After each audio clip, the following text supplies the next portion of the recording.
जोहार दोस्तों, आज मैं आप लोगों को नागपुरी व्याकरण पढ़ाऊंगा। नागपुरी व्याकरण में सबसे पहले हम लोग प्रथम चैप्टर देखेंगे जो कि संज्ञा है। संज्ञा के बारे में आज हम लोग आज के क्लास में डिटेल देखेंगे। डिटेल जब आप एक बार पढ़ लीजिएगा संज्ञा, तो इससे आपको एग्जाम में कहीं भी कोई भी तरह का परेशानी नहीं होगा। ठीक है, तो चलिए हम लोग बिना देर किए आज का टॉपिक स्टार्ट करते हैं। टॉपिक है व्याकरण का संज्ञा। ठीक है, संज्ञा देखिए, हिंदी और नागपुरी में थोड़ा सा डिफरेंस है। क्या है कि हिंदी का ही थोड़ा सा बिगड़ा हुआ रूप का दीजिए हम लोग का नागपुरी है। जैसे संज्ञा अगर हिंदी में हम इस तरह से लिख रहे हैं तो हिंदी में ये लिख रहे हैं, मतलब हर एक वर्ड को यहाँ लिखना होता है। ये चीज को आप समझ लीजिएगा। ये जब हम वर्ण वगैरह पढ़ाएंगे आप लोगों को, तब हम उसमें आप लोगों को ये चीज क्लियर कर देंगे। ठीक है, अभी हम लोग देखते हैं संज्ञा।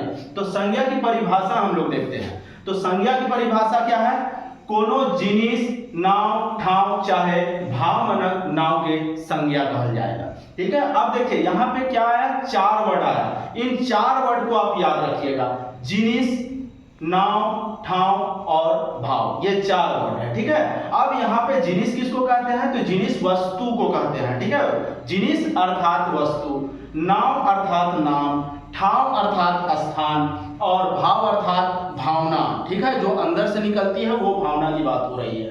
तो ये चार वर्ड में ही आपको पूरी तरह से ये परिभाषा घूमती हुई नजर आ रही है।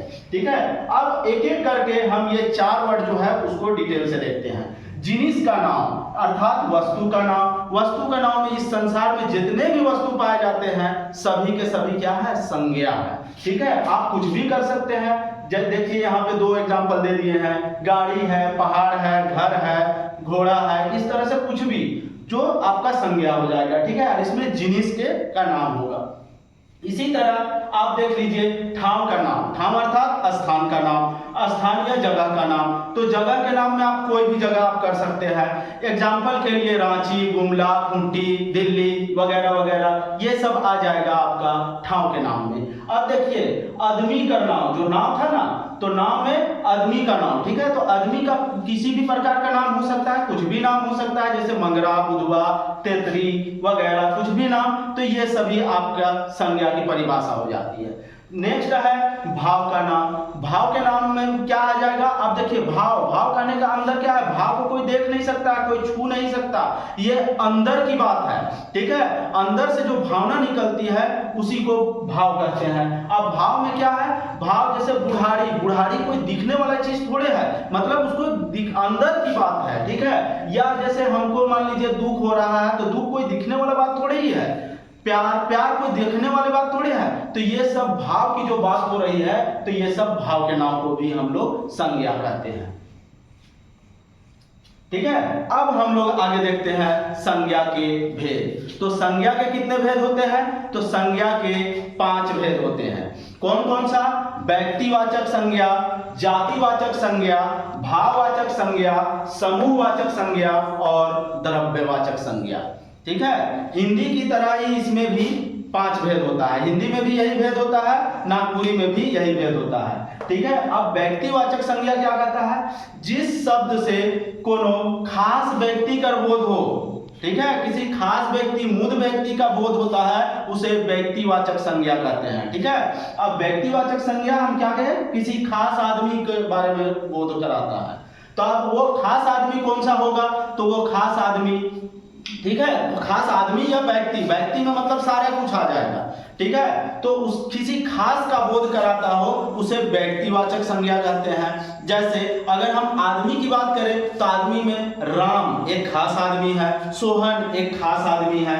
ठीक है, नदी में किसी खास नदी की बात कर रहे हैं, जैसे गंगा नदी, स्वर्ण रेखा नदी। ठीक है, पहाड़ में, पहाड़ भी एक खास के बारे में बात कर रहा है। तो पहाड़ में जैसे पहाड़, बंगरू पहाड़, ठीक है, हिमालय पहाड़। और स्थान में किसी खास स्थान के बारे में, पूरा स्थान में किसी खास स्थान, तो किसी खास स्थान में हम लोग हजारीबाग देख रहे हैं। तो ये सब क्या है? हो जा रहा है व्यक्तिवाचक संज्ञा के अंतर्गत आ रहा है। ठीक है। अब जातिवाचक संज्ञा के बारे में हम लोग जानते हैं। जातिवाचक संज्ञा किसे कहा जाता है? तो जिसमें संपूर्ण जाति का बोध कराता हो उसे हम लोग जातिवाचक संज्ञा कहते हैं। अब संपूर्ण जाति, जैसे आदमी कह देंगे तो वो संपूर्ण आदमियों का बोध करा रहा है। उसी तरह अगर हम लोग पक्षी कह देंगे तो पक्षी में संपूर्ण पक्षियों का बोध करा रहा है। तो जिस शब्द से कोनो एक खास जाति का बोध हो, संपूर्ण जाति का बोध हो, उसे हम लोग जातिवाचक संज्ञा कहेंगे। ठीक है। अब इसका एग्जाम्पल हम लोग समझते हैं, जैसे आदमी, गरु, चराई, ठीक है। तो ये सब छगरी। अब छगरी में कोई एक छगरी नहीं, जितने पूरे जात छगरी का है वो सब आ जाएगा। ठीक है। चराई अर्थात जितने पक्षियों का समूह है वो सभी आ जाएगा। तो इसमें पूरा जात का बोध हो जाता है। जैसे चराई का देने का अर्थ हुआ उसी में मेरा कौवा आ जाता है, उसी में मेरा कबूतर आ जाता है, उसी में मैना आ जाता है, तोता आ जाता है, ये सभी आ जाएगा उसी में। तो इस तरह से पूरे जात का बोध कराता है।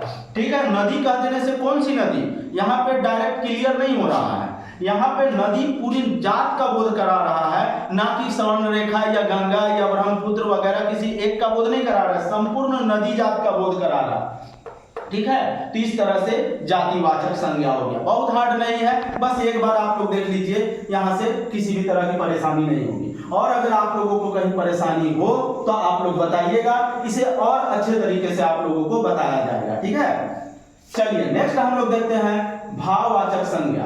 अब देखिए यहाँ पे भाव को दिखाना है। ठीक है। भाववाचक संज्ञा किसे कहते हैं? जिस शब्द से क्या हुआ, जिस शब्द से भाव का पता चलता है उसे भाववाचक संज्ञा कहते हैं। अब भाव में क्या है, अब मैं मान लीजिए कि चाय पी रहा हूं तो चाय बहुत मीठा लगा, तो मीठा एक क्या हुआ, भाव हुआ। जैसे हम मान लीजिए चटनी खा रहे हैं तो चटनी बहुत तीखा लगा, तो तीता जो है या तीखा जो है वो क्या हुआ, एक भाव है। मान लीजिए हम किसी से प्यार करते हैं तो प्यार क्या है, प्यार भी एक भाव है।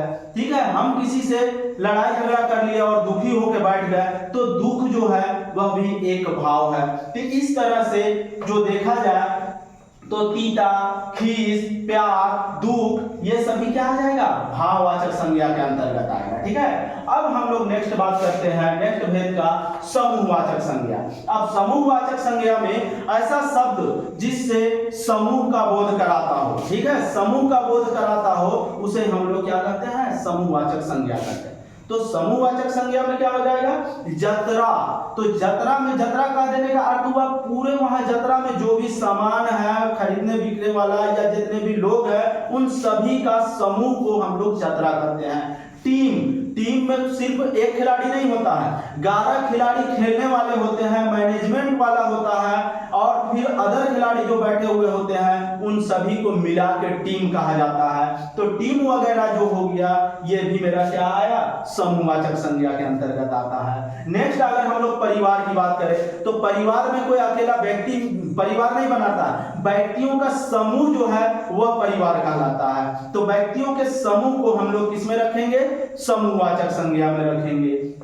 कूधा, कूधा किसे कहते हैं दोस्तों, जब किसी सामान का एक जगह लाके रख देना बल्क में तो उसे ही कूधा कहते हैं। तो कूधा में क्या होता है कि जैसे हम आम का यहाँ पे क्या किए, कूधा लगा दिए। ठीक है। गांज, गांज में भी क्या होता है, एक जगह लाके जमा कर देना, उसी को गांज कहते हैं। तो ये सब समूह का बोध करा रहा है। ठीक है। गुच्छा, ये सब समूह का बोध करा रहा है, तो इसे समूहवाचक संज्ञा कहते हैं। नेक्स्ट हम लोग का भेद जो है वह द्रव्यवाचक संज्ञा। तो द्रव्यवाचक संज्ञा की परिभाषा क्या होती है, जिस शब्द से किसी चीज व जिनिस का क्या होता है, नाप तौल के बारे में बोध कराता है, उसे हम लोग द्रव्यवाचक संज्ञा कहते हैं।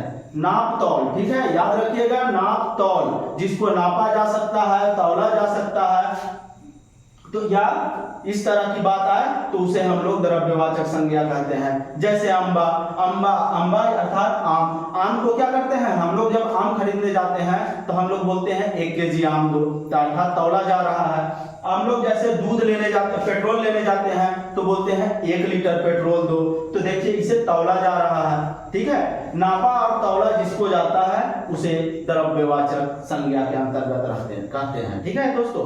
तो इस तरह से हम लोग का संज्ञा समाप्त होता है। अब इससे नेक्स्ट क्लास में हम लोग इससे संबंधित जब प्रश्न करेंगे तो ठीक है, प्रश्न उत्तर में आप लोगों को जो भी है समस्या आएगी, लेकिन एक बार अगर अच्छे से आप देख लीजिएगा तो इसमें आपको ज्यादा परेशानी नहीं होने वाली है। चलिए हम लोग नेक्स्ट क्लास में मिलते हैं, तब तक के लिए जोहार।